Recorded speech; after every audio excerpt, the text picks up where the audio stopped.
Hey y'all, so before you pay your hospital bill, you're going to want to do this first. And I'm speaking from personal experience.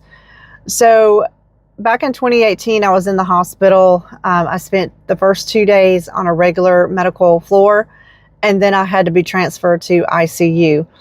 That transfer happened because of an error made by the nursing staff.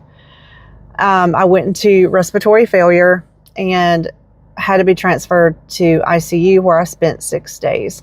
So it was a total 8-day hospital stay when it should have really only been 2, maybe 3 days. When I received my bill, I noticed that my insurance company did not pay the ICU portion. And so the hospital came after me for that, and I refused to pay them. Now, I am currently studying to become a certified clinical documentation specialist to go with my RN. And I learned something yesterday that I didn't realize was a thing. But when you get your hospital bill, go ahead and look at it. And if your insurance company denied any part of that hospital bill, call the hospital and ask them why. If it is due to hospital negligence, if they caused you to have to stay for an extended period of time. One example would be if you're in the hospital for pneumonia and you happen to fall and break a hip and have to have surgery. The insurance companies are not going to pay for that extended stay, number one, and they're not going to pay for that surgery because they look at it as negligence on the hospital's part. But the hospitals are not going to just eat that cost. They're going to try to come after you for it. They came after me. So call your insurance company, find out if there's any portion that they denied, and ask them why. I spoke to the hospital's accounting department, and I flat out told them, I said, my insurance company did not pay this portion because it was an error made by your own nurse that caused me to, number one, almost die. And secondly, it caused me to have to be placed in ICU for an extended period of time.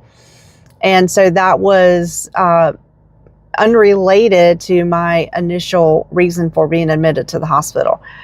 Now, they still do contact me every now and then, and they do still try to get that money out of me, but it's not reported to the credit bureau, so I'm just not paying it. But I learned this yesterday, and I did want to bring you this information.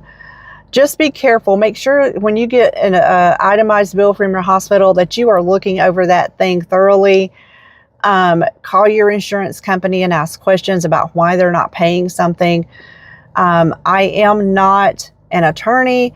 I do not know law. This video is strictly for informational purposes only.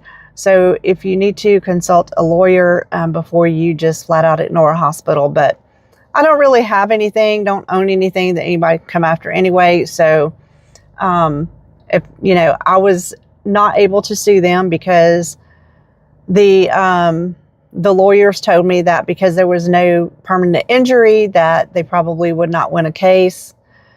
However, I do still have effects of it today. I do have to watch out for pulmonary fibrosis in the future because my lungs are scarred from what they did.